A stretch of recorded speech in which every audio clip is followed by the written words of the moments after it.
Hello everyone, welcome back to my channel. If you are new here, my name is Ebony. I am a human design reader, expert, and coach, and today we are talking about Gate 57. Before we get into that, I do want to let you all know that my bookings for human design readings are currently open for the next few days. They will be open until February 8th. After the 8th, I will be closing them down for a minute so that I can focus on the people who get readings with me. They will be opening back up probably closer to March. But if you are interested in getting a reading now, I do offer 8 different specialized readings, including money, manifestation, business, inner child, parenting. All of that information will be in the description box. Click on the form. All of my readings come with the option of either 1 or 2 week coaching, as well as pay in full or payment plan options. So if you are interested in getting a reading, all of that information will be in the description box. You have options for payments and for readings. I also offer full human design and Gene Keys readings if you want to know all of the information. So that will be in the description box below. Now, let's get into Gate 57. So Gate 57 is in the splenic center, and it is the gate of intuition. I think this gate is so funny because it's literally selective hearing, right? So with this gate, if you have it defined, you have selective hearing.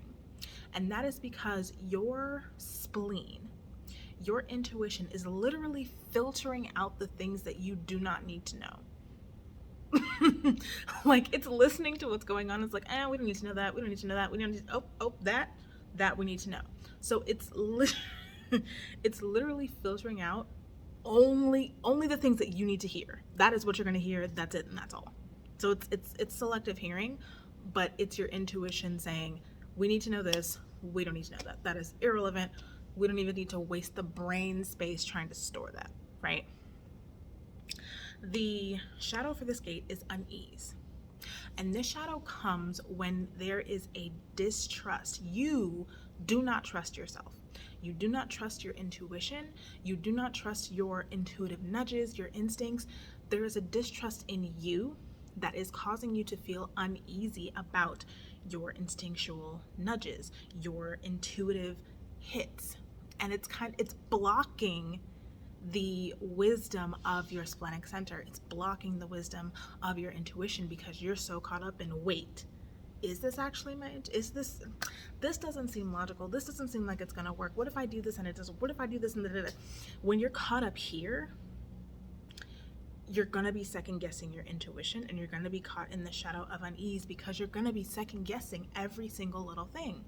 And your spleen is not the type that your spleen's not the one, okay? Your spleen is not the 1, the 2, or the 3.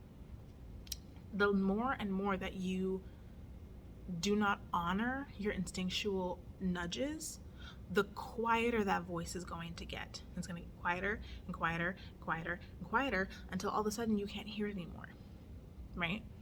So what you want to do to move from the shadow of unease into the gift of intuition, which the gift of this gate is intuition, you cannot get caught up in the fear. I understand, because I have a defined spleen, I understand that, number 1, splenic guidance is not always logical. Sometimes that shit don't make no sense. Like, you're driving down the street and all of a sudden your spleen is like, turn right. It's like, why would I turn right? I live to the left. And your spleen's like, turn right. And you're like, okay, turn right. And then you get home and you realize there was a gigantic accident on the street that you would have turned down if you did not turn right, right?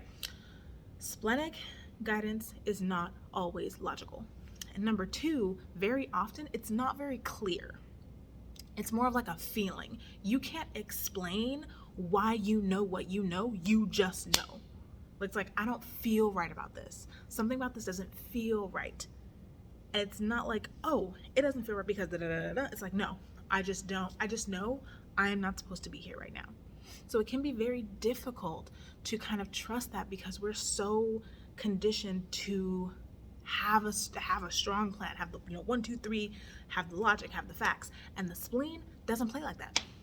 It doesn't. It's like, I'm gonna give you this, you're gonna listen or you're not. What you gonna do?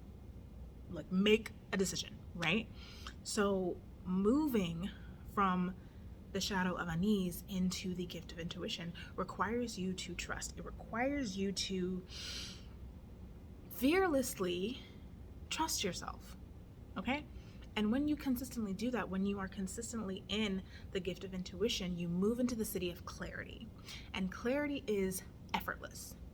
Clarity is effortless guidance in the moment. You're doing something, your spleen gives you a feeling or gives you some kind of guidance, and immediately you take action.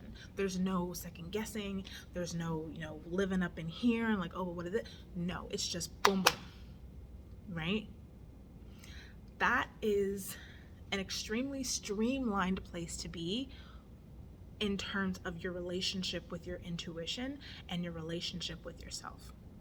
It requires so much trust, and it requires almost a surrender to something that you cannot see. You can't, your spleen is somewhere in your body, right? But you can't physically touch it. You're not, having like an actual conversation with it. It is a feeling. It is instinctual guidance in the moment, and it requires you to trust yourself so deeply and so fully to the point that you're just like, okay, turn left, we're turning left. Go straight, we're going straight. Stop, we're going to stop. That takes practice. That takes courage, and that takes trust. So with this gate specifically, I really want you to have so much compassion and patience with yourself, because especially when we're talking about splenic guidance, it might take a little bit of time. This isn't super, what's the word I'm looking for?